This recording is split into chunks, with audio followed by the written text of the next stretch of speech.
기도하겠습니다. 한 해 동안 베푸신 주님의 은총에 감사합니다.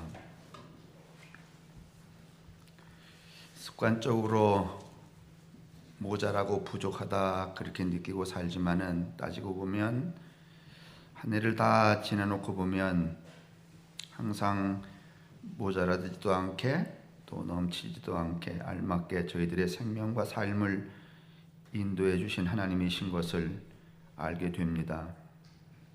그래서 감사합니다. 이런 믿음으로 또 다음 해를 우리가 기다리면 좋겠지만은 우리가 사람인지라 또 마음속에 또 바라는 것, 욕망하는 것이 또 한가득입니다. 우리 마음속에서 이런 것들을 좀 덜어내 주시고 그때그때 주시는 하나님의 그 베푸신 사랑 안에 감동하며 감격하며 살아갈 수 있는 마음의 채비를 이 12월의 이 저녁 무렵에 저희들에게 넣어주시고 그래서 맞아들이는 다시 오시는 예수로 인하여서 우리의 삶이 기대되는 내년의 삶이 또 항상 풍성해질 수 있도록 우리 모두를 축복하여 주옵소서. 봄, 여름, 가을, 겨울 또 하늘과 땅, 낮과 밤 그 무엇도 인색하지 않게 열어놓아서 저희들로 하여금 또 만물과 더불어 살게 하셨습니다.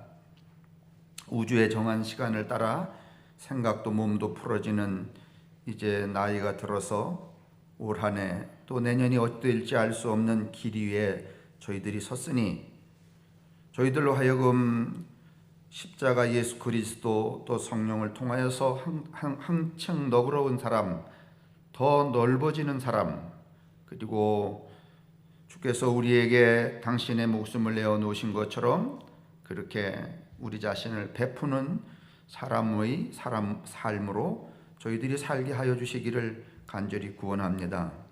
대감절 누구보다 무엇보다 아기 예수를 기다리는 그 성스러운 저희들에게 이 시간도 오셔서 축복하시고 이 시점, 이 무렵, 이 상황 가운데 세대 속에서 또는 우리 각자가 처한 이 상황 속에서 어떻게 하나님과 더불어 살 것인가를 생각하고 깊이 통찰하는 시간으로 삼아 주옵소서. 예수님의 이름으로 간절히 구합니다. 아멘. 오늘 이 로마서 13장은 참 매우 이 바울과는 모순된 이제 사실은 바울이 지금 이 내용은 간단하게 말하면 그 로마 안에 너희들이 살면서 괜히 로마 사람들, 로마 권력자들, 로마의 제도에 그렇게 저항하고 걸그적거리고 시비 걸지 말고 세금 내라면 내고 무슨 이래라면 이래고 이러라고 고분고분 살라 간단하게 말하면 그런 뜻이거든요. 근데 이 사람들은 지금 이 로마에 살고 있는 이 유대인들 또는 이제 기독교인이 된 소수의 이 기독교인들은 고분고분 살지 않아요. 원래 이스라엘 사람들이 고분고분하지 않은 사람들이잖아요. 그래서 그 고분고분하지 않기 때문에 당하는 핍박이 심하죠. 이제 이런 가운데 이제 바울이 이 로마에 살고 있는 이때 당시에 로마의 인구는 450만 명쯤 되었다네요. 그리고 그 450만 명 중에 유대인은 얼마인가 하면 기독교인 포함해서 소수니까 유대인은 12%였대요. 그러니까 400만 명 중에 10%만 해도 몇 명이에요? 40만 명, 굉장히 많이 사는 겁니다. 지금 제가 엊그제인가 봤는데 평창군과 인제군에서 올해 새로 태어난 아이들은 다 다문화 가정이라네요. 다시 말하면 이렇게 많이 이제 아이들이 태어나고 이래도 지금 우리나라에 들어와 있는 이 외국인들이 어느 정도인가 하면은 150만 명, 170만 명밖에 되질 않잖아요. 그런데 이때 450만 명 중에 5천만 명 중에 150만 명하고 그 다음에 5천만 명의 10%가 되려면 얼마예요? 500만이죠. 만약에 생각해 보세요.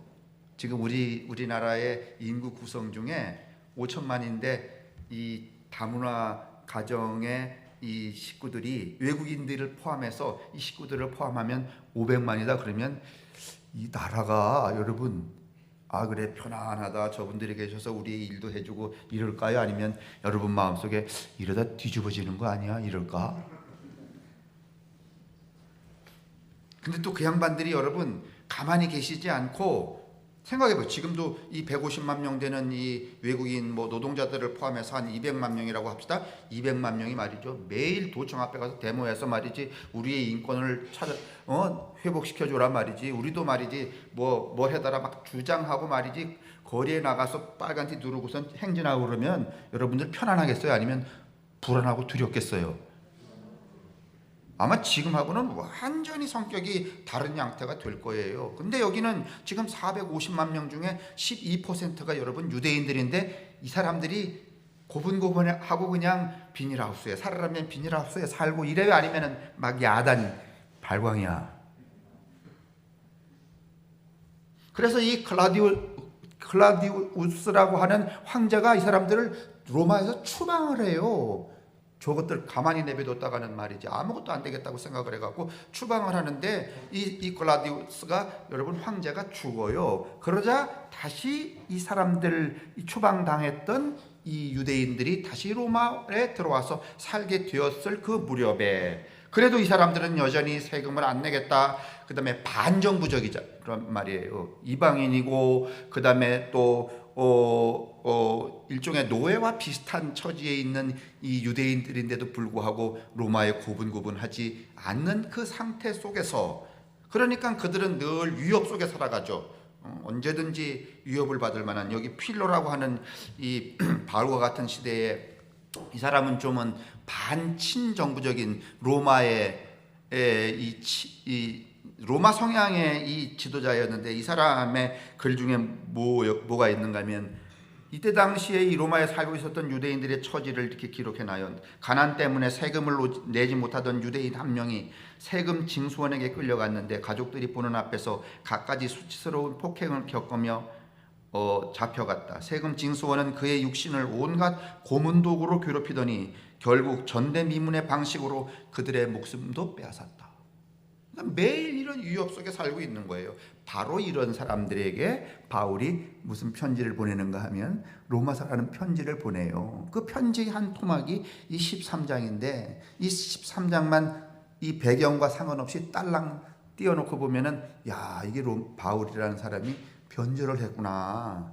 이게 원래 바울은 친로마적이 아니었잖아요. 로마의 제도나 로마의 사회 시스템 이런 것들을 부정하는 사람이었어요. 그래서 황제도 부정했죠. 황제 뭐 황제를 통하여 우리가 은총을 받고 축복을 받는 게 아니라 우리를 축복하시고 은총을 베푸시는 이는 누구다?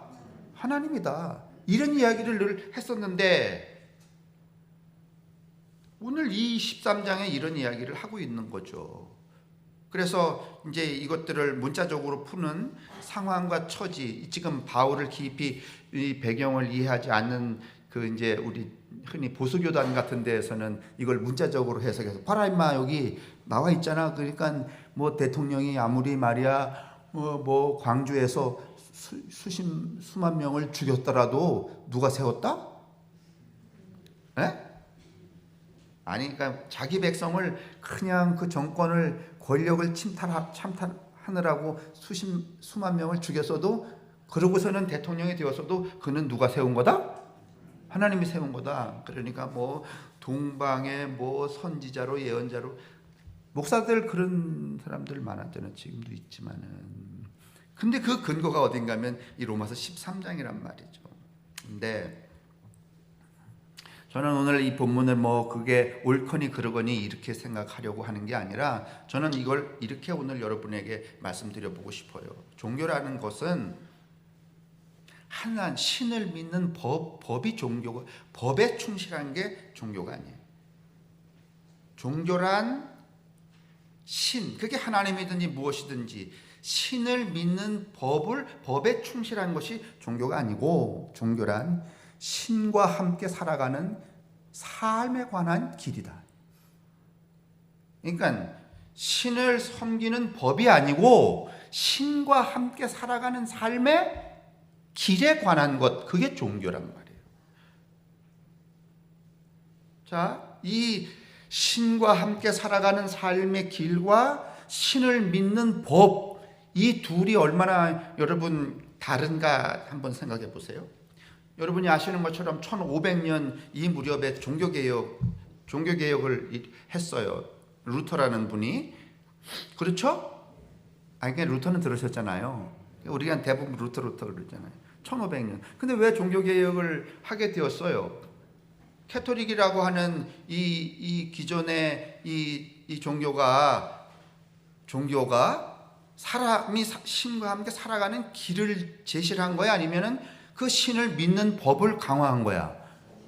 그렇죠. 그래서 막 면죄부도 팔면서 그게 법이라는 거잖아요. 그래야 누가 좋아한다는 거예요? 하나님이 좋아한다는 거였잖아요. 근데 그 종교개혁자 입장에서는 그 법이 사람이 신과 함께 살아가는 길을 제시해요? 아니면 사람을 못 살게 만들어? 못 살게 만들죠. 그렇죠? 그래서 뭔가 하면 종교개혁이라는 게 일어나요. 그런데 여러분, 종교개혁이 일어났어요. 그리고 이제 개혁이 일어나니까 그 여러 단체에서 여러 그 종교의 형태가 등장하는데 그 중에 하나가 뭔가 하면은 아나파티스트라고 하는, 우리말로 말하면 제세례파라고 하는 그 개혁 종교 단체가 하나 생겨요. 그런데 근데 이분들을 얘기는 간단하게 말하면 이런 거예요. 캐토릭에서 유아 세례 받은 거 그런 건 의미가 없다는 거예요. 어릴 때 이성과 지성이 작동해서 자기가 신을 선택하기 이전에 받은 세례는 무효하다. 그러니까 어른이 되어서 이성으로 그래, 나는 이분을 신뢰하고 이 길을 따라 살 거야, 이럴 때 다시 세례를 받아야 된다. 그래서 아나파티스트가 이제 그 제세례파가 됐는데, 이들이 살아가는 내용을 한번 보세요. 이들은 어떻게 살아가는가 하면 종교적인 관용, 오늘 우리가 말하는 사랑이에요. 그 다음에 비폭력, 평화를 옹호해요. 이게 이들이 가지고 있는 이 공동체의 신조예요. 삶의 내용은 이래요. 일부일처제예요. 절대로 지켜야 돼요. 그런데 여러분, 이들이 추구하는 게 좀 달라요. 일부일처제이긴 하지만 자녀는 공동양육이야. 이 제세례파 안에 들어가면 가족을 형성하지만은 자녀들은 다 네 거 내 거 이게 없어요. 그럴 수밖에 없는 게, 이 사람들은 자족적인 농촌 공동체를 만드는 데 힘을 써요. 그래서 서로들을 뭐라고 말하는가 하면 brothers keeper라 그래요. 서로가 서로를 지키는 사람들이다. 여러분, 이거 얼마나 멋있어요. 나 성함교회 나가요. 만약에 그것을 우리가 이런 뜻으로 이해한다. 성함교회 나간다는 것은 서로가 서로를 지킨다는 뜻이다. 성함교회 나가요, 이 말하고 우리는 서로가 서로를 지켜요, 이 말하고는 여러분 굉장히 질적인 차이가. 여러분, 성함교회 나온다고 우리가 서로가 서로를 지켜야, 아니면은 지키진 못하지만 뜯어먹진 않아. 근데 이 제세례파는 서로가 서로를 지킨다고 말해요. 지키는 사람이야. 신장로님이 윤장로님을, 윤장로님이 신장로님을. 여러분, 진짜 이거 신과 함께 살아가는 길 아니에요? 그리고 이들은 여러분 자기 소유의 10분의 1을 내놓아서 공동 소유화해요. 그러니까 지금처럼 말이지 세금 어쩌고 이렇게 골치 아프게 할 필요도 없어요. 그 다음에 농기구, 생필품, 노동력, 땅, 이건 다 공동재산이야. 여러분 보기에 이게 멋져요, 안 멋져요? 안 멋져요? 진짜 개혁적인, 종교개혁적인 삶을 통하여, 신과 함께 삶을 통하여 그 길을 제시했잖아요. 그러면 여러분, 루터도 칼빈도 이 사람들을 여러분 박수치고 격려했어야 돼요? 아니면은 어떻게 했어야 될까요? 종교개혁을 한 루터 입장에서는 이런 그 집단이 생기면은, 이런 그 개혁단체가, 개혁 공동체가 생기면은요, 루터도 거기 가야 돼요. 그죠?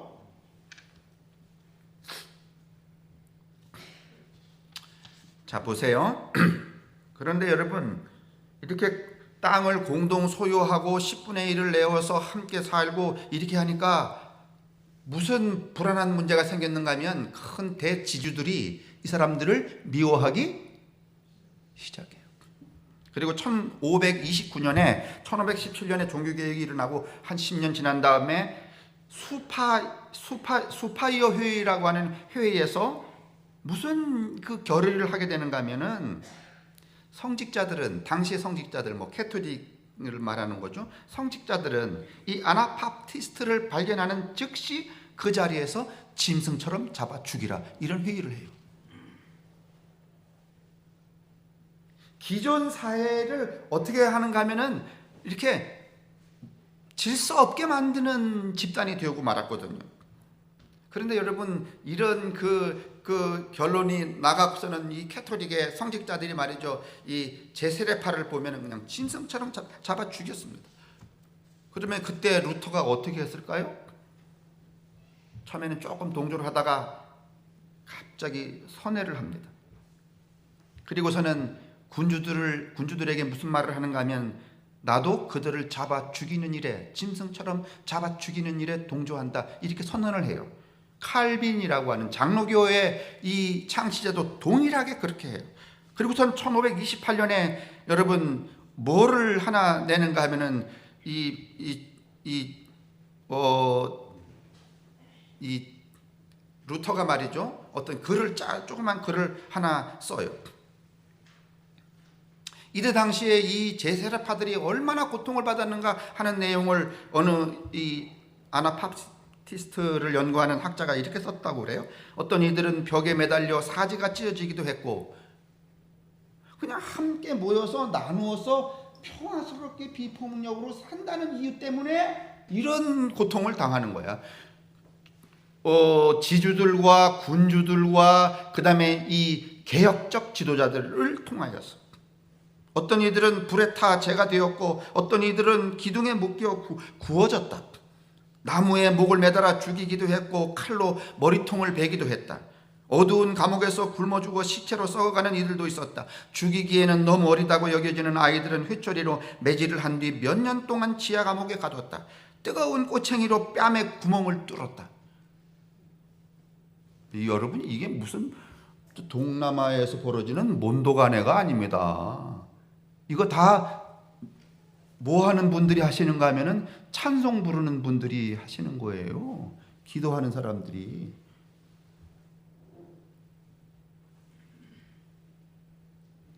더 읽으면 더 마음 아프실 거예요.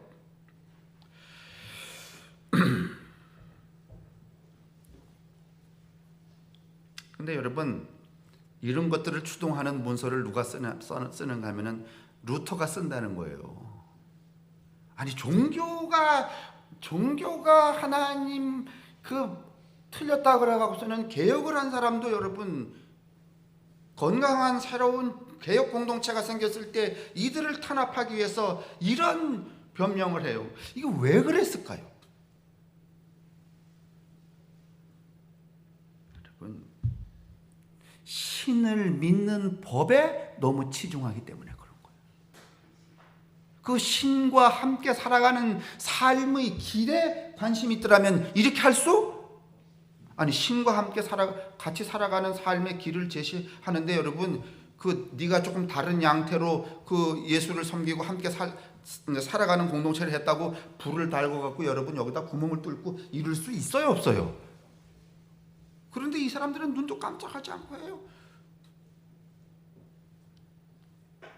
여러분, 이 제세례파 이후에 등장한 여러분 그 아웃사이더 신앙 공동체가 누군가 하면은요, 아미시 공동체, 메나노이트 공동체, 그 다음에 또 함석헌 선생이 퀘이커 교도들, 이분들이 그 잔상으로 지금 그 영향 아래 지금 남아 계신 거예요.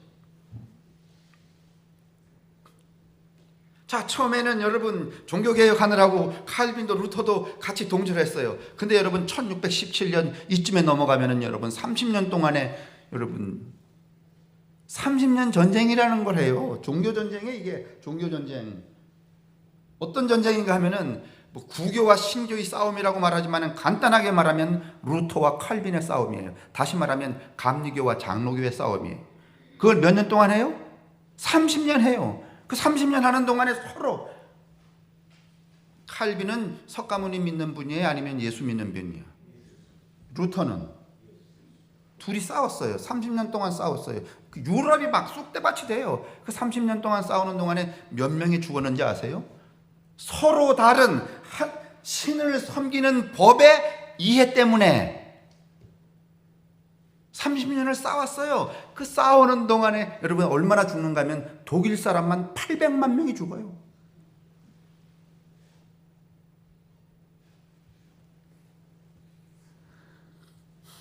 자, 제가 다시 여쭤요. 이거 800만 서로 죽이고 죽이는 거야. 그러니까 여러분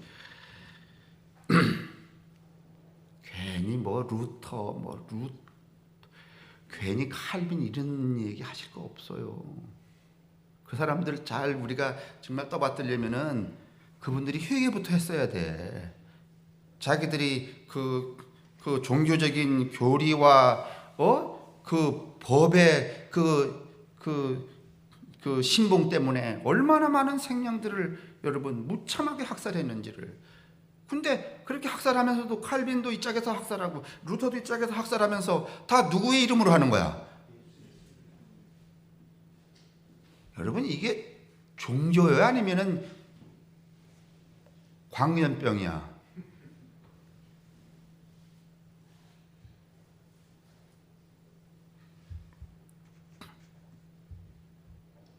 이 30년 전쟁이 일어나기 전에 여러분 이 로마에서 농민 전쟁이 또 일어나잖아요. 농민 전쟁은 왜 일어나는가 하면은 로마에 있는 도시 모든 땅의 3분의 1은 누구 건가 하면 교회 거야. 캐토릭 거. 그리고 나머지 있는 조그만 소수의 땅 몇 대기는 뭔가 하면은 권력을 가진 사람들과 지주의 땅이에요. 그러니까 농민들은 아주 소장농으로 핍절하게 살아가요.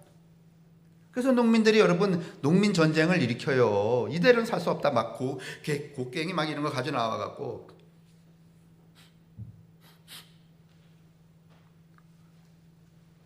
이게 1524년에서 26년에 벌어지는 농민 전쟁인데 여러분 이 농민 전쟁이 벌어졌을 때 루터가 농민의 편을 들었을까요? 아니면 지주의 편을 들었을까? 지금 저는 이 루터의 이 부정적인 정황을 말씀드리려고 했던 게 아니에요. 루터가 농민들이 전쟁을 일으키자 이렇게, 왜냐하면 농민의 편을 들면은요, 루터는요, 자기 자신의 이 위치가, 왜냐하면 지금 자기는 누구로부터 보호를 받고 있는가 하면은 지주의 보호를 받고 있었거든요. 종교의 개혁을 일으키고. 그런데 농민들 편을 들게 되면은 자기는 오도가 또 갈 데가 없는 거거든. 그래서 이런 글을 써요. 1525년에 약탈과 살해를 일삼는 농민 무리들에 반대하며, 이런 문건이 있어요, 여러분. 제 얘기가 아니야.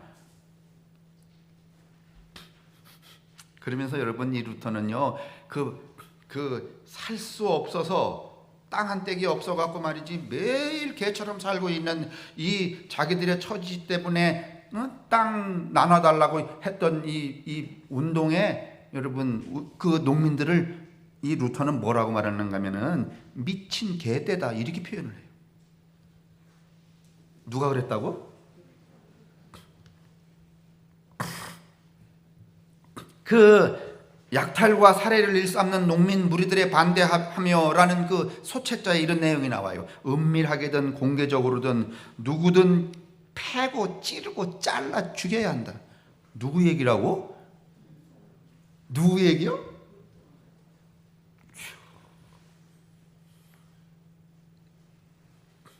폭도보다 해롭고 위험하고 사악한 것은 없다. 미친 개는 죽여야 한다. 먼저 공격하지 않으면 공격당할 것이다. 이게 여러분 루터의 선언입니다.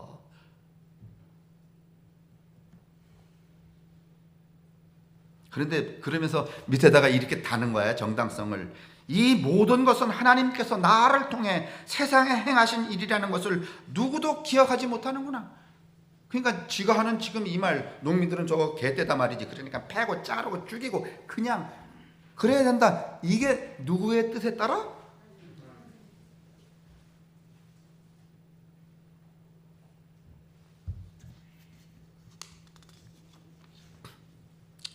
루터는 또 이렇게 말해요. 농민이 모조리 없애버리는 한이 있더라도 농민을 죽이는 것이 군주나 왕을 죽이는 것보다 훨씬 바람직하다. 그 촌놈들은 신성한 권위도 없이 칼을 마구 휘두르기 때문이다. 그래서 그냥 이 농민들을 막 탄압하기 시작해요. 그랬더니 또 반대로 지주들이 야 이제 좀 그만하자 말이지. 저놈들 다 때려잡아 죽이면은 농사는 누가 짓노? 다시 말하면 소는 누가 키워? 이랬다는 거예요, 지주들이.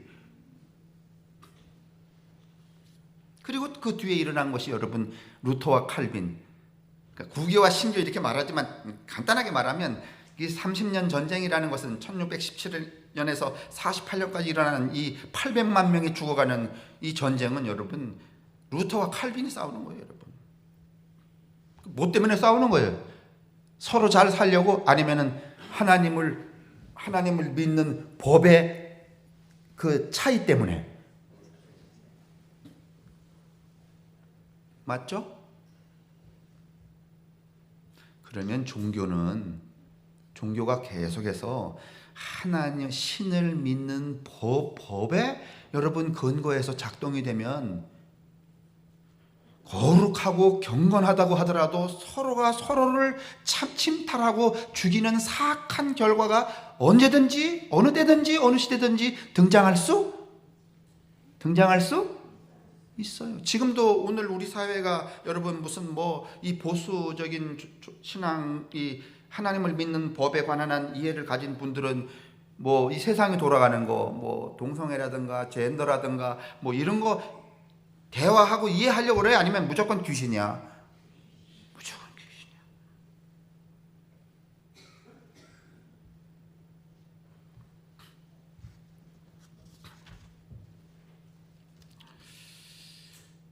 이제 근데 뭐 이 30년 전쟁이 또 좋은 결론, 국제적인 좋은 결론을 가져오긴 했지만은 종교적인 상황으로서는 그게 여러분 1650년까지 만들어진 일이니까 지금부터 몇 년 됐어요? 한 400년 남짓 전의 일입니다, 여러분.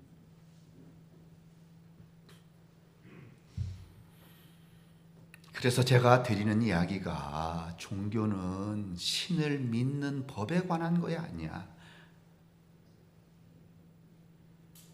신을 믿는 법에 관한 거.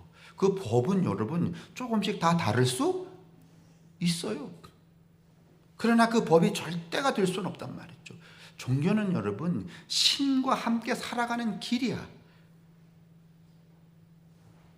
자, 여기서 저는 오늘 이 로마서 13장 바울의 편지를 읽고 싶어요. 13장에 보면 이제 이런 대목이 나오죠. 각 사람은 위에 있는 권세들에게 복종하라. 권세는 하나님으로부터 나지 않음이 없나니 모든 권세는 다 하나님께서 정하신 바라. 여러분 이거 가만히 한 번 더 읽어보세요. 각 사람은 위에 있는 권세들에게 복종하라.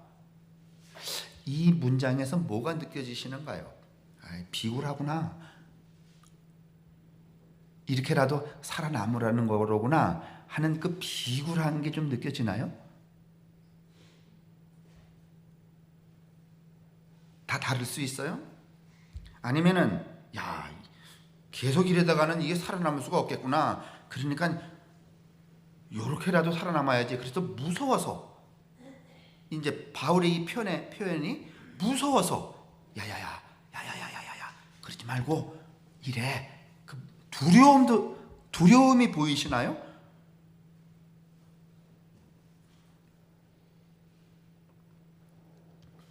저는요 이 본문이 어떻게 느껴지는가 하면 바울이 비굴해서 만약에 바울이 비굴하거나 두려웠다면 바울의 최후가 바울의 마지막이 참수를 당해서 죽지는 않았을 거라고 생각이 들어요. 두려우면 피하면 되고 여러분 비겁하면 참수당했게요? 아니면 이 필로처럼 살아남았게요? 살아남았죠. 그런데 맨 마지막 그 바울의 최후가 참수였다고 하는 것을 보면 오늘 이 표현은 비겁하거나 아니면 두려워서 한 얘기 같지 않아요.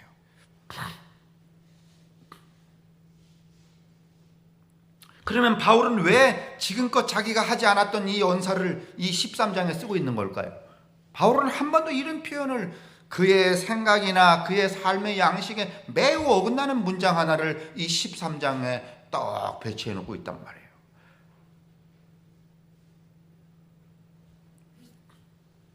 만약에 이 바울의 이 생각이 바울의 의식이 신을 믿는 법에 집중해 있더라면 바울은 예수가 십자가에 달려 죽는 사건을 보면서 회심하지 않았을 거예요. 왜냐하면 여러분 신을 믿는 법은 법으로 치면은요 유대의 율법만 한 법이 있어요, 없어요? 없어요. 그런데 과감히 바울은 신을 믿는 법, 율법을 버리고 십자가에 달려서 죽는 예수를 보면서 생각을 전향을 해요. 그러면 이 법이 틀리고 이 법이 맞구나 이래서 전향을 했을까요? 아니면 법이 아니라 사람이 사는 방식, 길이로구나 이런 그 해석의 차이가 일어났을까요? 종교의 법으로 치면 유대인의 율법을 따라갈 만한 게 없잖아요. 근데 바울은 유대인의 율법에 능통하고 아주 투철해요. 그래서 오죽 투철하면 자신의 인생을 다 걸고 예수 믿는 사람들, 그 법을, 율법을 이렇게 엉클어뜨리는 사람들을 못하다가 잡아다가 넘겨주는 사람의 역할을 한단 말이죠. 그러니까 그 법에서 종교, 신을 섬기는 그 법에서 사람이 살아가는 길로 바울은 어떻게 된 거야? 전향을 한 거예요. 자, 예수가 십자가에 달려서 우리를 위해 죽었다. 예수는 하나님의 아들이고 우리는 죄가 많다. 이 법으로 따지면 맞는 거야, 안 맞는 거야? 하나님의 아들이 올 필요도 없고 그 아들이 우리를 위해서 대신 또 죽을 이유도 없죠. 그렇죠? 그런데 법으로는 안 맞지만은 사람이 이 땅에서 사람으로 살아가는 길로는 으뜸이야. 그게 누군가를 위하여 자기의 목숨을 하는 거? 바치는 거. 여기 뒤로 가면은 피차 사랑의 빛 외에는 사랑하는 삶의 방식만 한 것이 사랑하는 삶의 방식이 신을 믿는 믿음의 법을 상회하는 거란 말이죠. 맞죠? 아니, 그러니까 제 얘기는 법 지킨다고 말이지 루터가 이렇게 칼빈처럼 말이지 뒤지고 싸우면서 말이지 800만 명까지 죽여야 돼요? 아니면 법 팽개치고 사람으로 살아가는 길을 제시했어야 돼? 맞아요? 조금 어렵나요?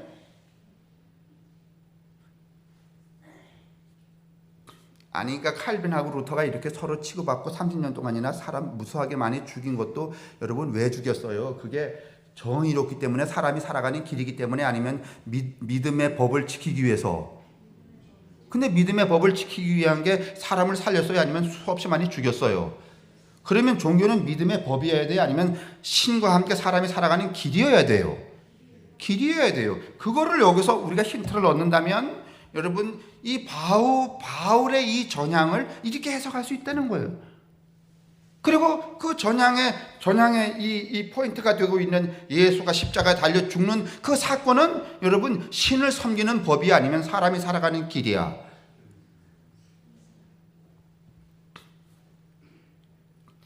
우리도 여러분 이렇게 누구하고 이렇게 대화할 때 말이지. 야, 이게 법이야, 이게 원칙이야, 이게 규칙이야. 그러면은요 둘이 행복해져요? 아니면 냉중에 누구 하나 죽여? 예? 요새 그런 일 많이 생기잖아요. 뭐 스토커. 어제도 누군가가 젊은 사람이 가갖고서는 그 성폭력 신고를 했다고 그 집에 쫓아가갖고 그 대상자는 말고 또 엄마와 동생?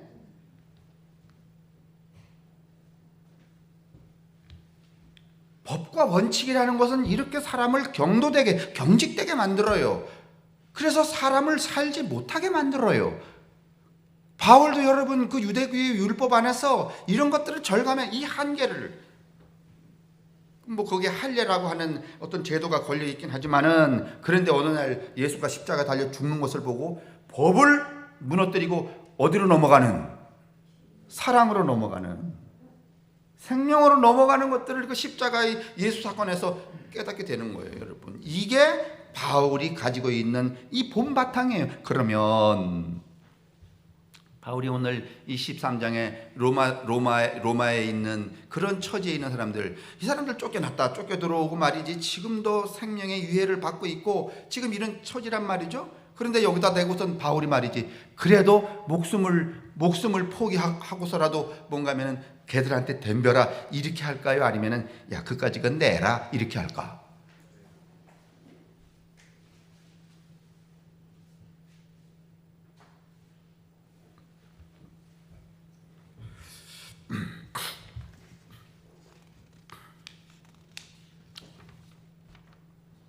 바울은 자기 자신이 누추하게 되는지도 모르면서 마치 자식을 걱정하는 마음으로 이 문장을 썼습니다.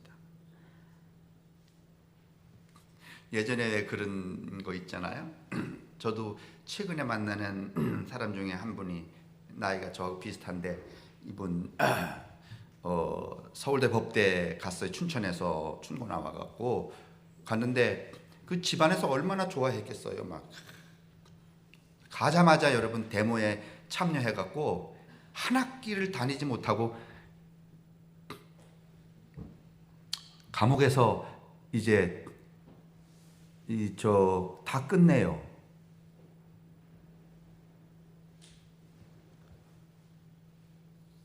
근데 이 감옥에 갇혀 있을 때 그 어머님이, 여러분도 아마 어머니 그거 아실 수 있을 거예요.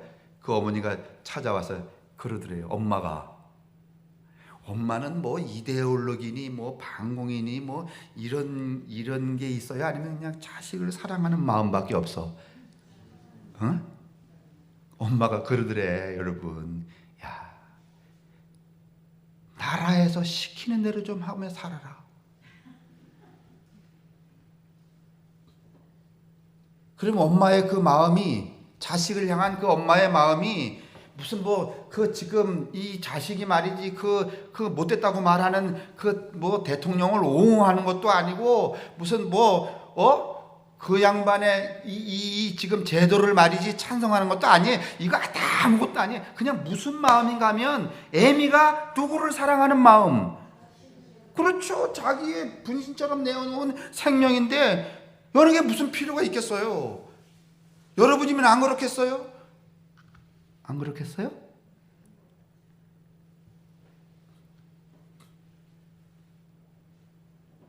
제가 아주 리버럴한 사람이에요. 저도 막 이 반정부적이고 말이지 그냥 목숨을 내놓고 막 투쟁하는 사람이에요. 근데 내 자식이 가서 그렇게 턱 잡혔어요. 그러면 가갖고서는 그래 잘했다 말이야, 감옥에서 죽어라 이렇게 하겠어요? 아니면 그 누구의 마음이야? 그 마음이 누구의 마음이에요? 이것도 이 법도 저 법도 이 상황도 아니에요. 단지 뭔가 하면은 무슨 마음으로? 어미의 마음으로, 애비의 마음으로 해요. 저는요, 법도 좋고 다 좋지만은 세상을 살리는 것은 예수가 우리를 위하여 십자가에 죽는 그 마음을 읽고 유대교의 율법에서 그 예수의 마음으로 전향한 그 바울의 마음으로 살아가는 것, 그것이 신과 함께 살아가는 삶의 길이라고 말씀드리고 싶어요.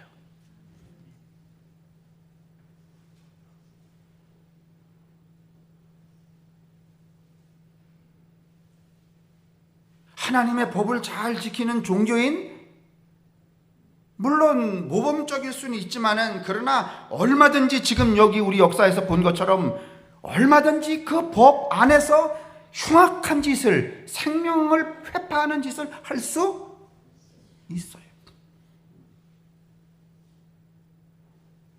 지금 우리에게 필요한 것은 신을 섬기는 법에 충실한 종교가 아니고, 그것을 넘어서서 종교는 신과 함께 살아가는 삶의 길을 제시하는 그런 종교여야 되고, 우리 모두가 다 그 마음으로 살아야 된다고 저는 믿어요. 그게 여러분 자비고 동정이고 이웃 사랑이고. 근데 우리는 너무 아직도 뭘 따져? 법을 많이 따져. 이제 지났어요. 이 동정지수라는 게 있어요. 동정지수. 이 발달 심리학자인 에릭슨이라는 분이 뭔가면 인간의 이 발달 과정을 여러분 8단계로 나누어서 이렇게 이야기를 하는데, 그 중에 중장년기 이게 7단계인데 7단계는 40살에서 65세 이상, 65세까지예요. 그 이유는 뭔가면은 이제 그 완전히 장년기예요. 이제 장년기에 또 있어야 될 그 발달 과정이 따로 있는 거야. 근데 사실은 이제 그런 거 있잖아요. 막 75살 됐는데 그냥 악착같이 돈 벌려고 하는 거, 이건 발달이 좀 어떻게 된 거야? 잘 된 거야, 잘못된 거야? 근데 또 여러분 중에서 또 열심히 사는 분들을 비난하려고 하는 게 아니라, 이 에릭슨이라고 하는 이 발달 심리학자의 이야기를 그냥 들어보는 건데, 이 중장년기 40세에서 65세는요 뭐가 발달돼야 되는가 하면은 돌봄이 발달돼야 되는데, 돌봄이라는 게 뭐 동정, 뭐 배품, 뭐 이런 거잖아요. 그래서 그 사회가 얼마만큼 건강하고 얼마나 행복한가 하는 지수는 40대에서 65세의 나이에 속한 사람들이 어떤 동정 지수 안에 살고 있느냐에 따라서 그 사회가 건강하고 행복한가를 정할 수 있다네. 그러면 가만히 보면 우리 사회는 40대에서 65세까지의 사람들, 이제 저도 해당되지만 또 여러분 거쳐온 분도 계시잖아요. 그 세대의 우리 이 사회의 국민들은, 그 나이 안에 들은 사람들이 너그럽고 잘 베풀고 잘 돌보고 그런가요? 아니면 여전히 좀 사악한가? 그럼 우리 사회가 행복한 사회가 아니야.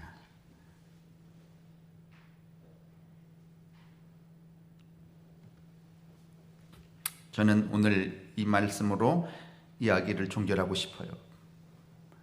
바울이 이 편지를 쓸 때는 이놈의 편지가 후담에 엮여져 갖고 책이 되고 성경이 될 줄 알았을까 몰랐을까?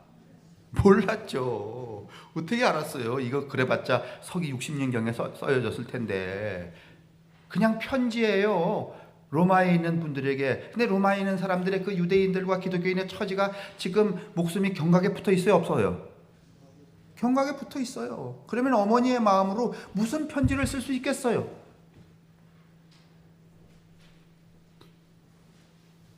그래서 결론적으로 말씀을 드리는 거예요. 예수가 십자가에 달려 죽어야 했던 그 마음, 바울이 로마에 있는 이 자기 유대인들, 본래 바울은 이 평상시에 이 이방인들에게 전도를 할 때는 바울은 또 유대인들을 좋게 여겼어요? 아니면 그냥 깠어요? 너희들이 무슨 뭐 하나님의 자녀면 돌멩이도 똥덩이도 하나님의 자녀가 되겠다 이랬던 사람이에요. 근데 로마에 있는 유대인들한테는 또 이런 편지를 쓰는 거예요. 왜? 엄마 아버지의 그 순진한 마음이기 때문에. 그러므로 여러분, 종교는 신을 믿는 법에 관한 게 아니고 신을 믿는 법을 믿는 게 아니에요. 법을 실행하는 게 종교가 아니에요. 종교는 신과 함께 살아가는 삶의 길이다. 그러려면 누구의 마음을 가져야 되는가 하면 인류를 위하여서 십자가에 달려 죽는 예수의 마음, 그 예수를 이 땅에 내리는 하나님의 마음, 그 다음에 이 자기가 미워하고 싫어하는 이 로마에 살고 있는 유대인에게 이런 편지를 써야만 했던 누구의 마음? 바울의 마음으로 우리가 살아갈 때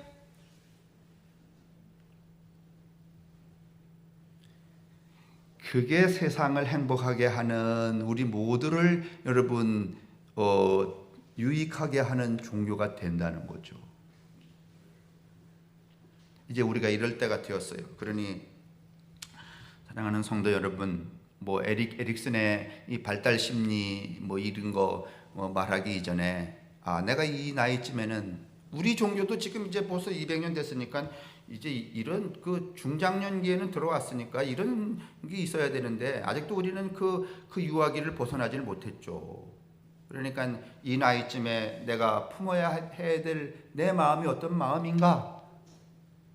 그 조금 모자라면 아이고 주님 채워서 그 마음으로 이 한 해를 살게 해주세요. 그렇게 새해를 기다리고 그 다음에 좀 이렇게 넘치는 것도 사실은 문제예요. 그러니까 넘치면 조금 더 얼며 살아야지. 이런 게 복된 우리 이 삶의 혼들이 되면은 얼마나 좋겠습니까? 더 이상은 우리가 나쁜 세상, 나쁜 사회, 행복이 없는 세상 이런 거 만들지 말고 행복이 있는 우리 나이쯤에 적절하게 있어야 될 거 동정, 자비, 베품, 뭐 그 중에 나눔, 뭐 이런 것 자기를 좀 덜어내는 거예요. 이렇게. 요즘에 제가 지난번 설교하고 요새 아침에 나갈 때마다 제가 늘 이렇게 벽에 써놓고선 외우고 나가는 게 있어요. 3번만 말하고 7번 듣겠다. 말 안 할 수는 없잖아요. 저처럼 그렇게 토막 떠들던 놈이 가서 또 말 안 하고 있으면 삐졌냐고 그러고 뭐 이렇게 그러잖아요.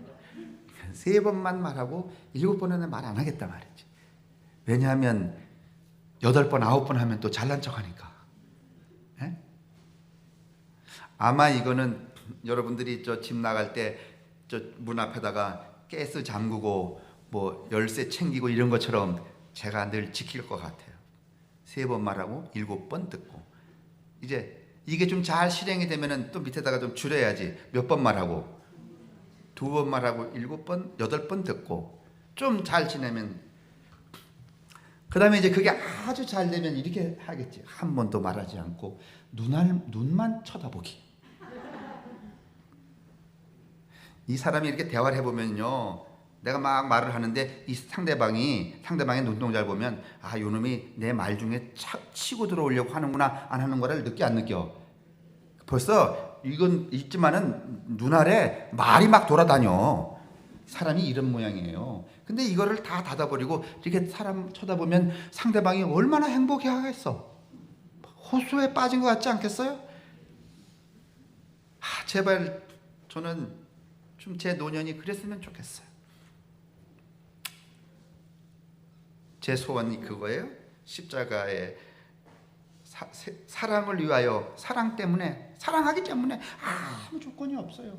그래서 십자가에 그 죽는 그 마음, 더러운 게 한두 개가 아닌데도 불구하고 그들의 그 생명, 그 삶 때문에 그럼에도 불구하고 이렇게 편지를 쓰는 이 바울의 마음, 이거 뭐 형편이 없겠지만 나는 이 마음이 무슨 뭐 루터의 그 마음, 칼빈의 그 마음보다 난 비교가 안 된다.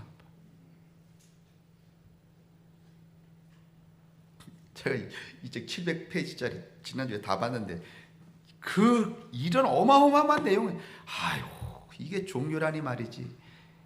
여기서 내가 여기다가 말이지 무슨 빨대 꽂고선 지금까지 이걸 했다니 정말 후회스럽기도 해요.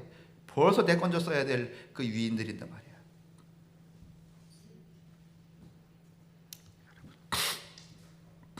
바울의 그 마음, 예수의 그 마음 가지고 물론 지금 살고 계시지만은 새날에는 그 마음이 우리를 더 행복하게 하고 더 건강하게 하고 또 충만케 할 수 있게 되기를 주님의 이름으로 축원합니다.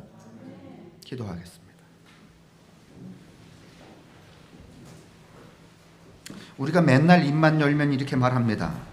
내 죄를 위하여 예수께서 십자가에 달려 온갖 고뇌와 고통과 절망을 경험하셨다고. 그러면서 우리는 거기에서 끝납니다. 나도 그 예수를 따라서 오늘 이 로마에 살고 있는, 압제받고 있는, 목숨이 경각에 달려있는 이 유대인들을 위하여 이 편지를 쓸 수밖에 없는 이 바울의 마음은커녕 어린아이 때부터 나이가 들 때까지 헐뜯고 빼앗고 가져오려고 하고 감추고 이런 마음으로 살아가기 십상입니다.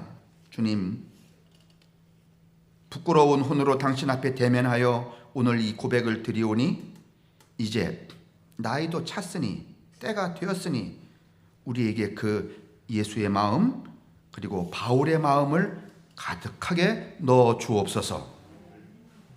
그래서 이 나이쯤에는 돌보고 베풀고 그리고 사랑하고 얼싸안고 눈물 흘리는 그런 사람들이 많아져서 성숙한 사회로 가고 성숙한 종교로 가고 성숙한 교회로 가는, 아니 성암교회만이라도 그런 공동체, 서로가 서로를 지키는, 김 집사님이 이 집사님을, 목사가 장로를, 장로가 목사를, 서로가 서로를 지키는 그런 생명의 공동체, 행복한 종교의 사람들, 그런 성암교회가, 성암교회 교인들이 성암의 가족이 될 수 있도록 인도하여 주옵소서. 성부와 성자와 성령의 인도하심과 복 내리심이 우리에게와 우리의 가족들, 또 우리 교회, 우리의 이웃들, 이 세상 가운데 언제나 함께 하시기를 간절히 축원합니다. 아멘.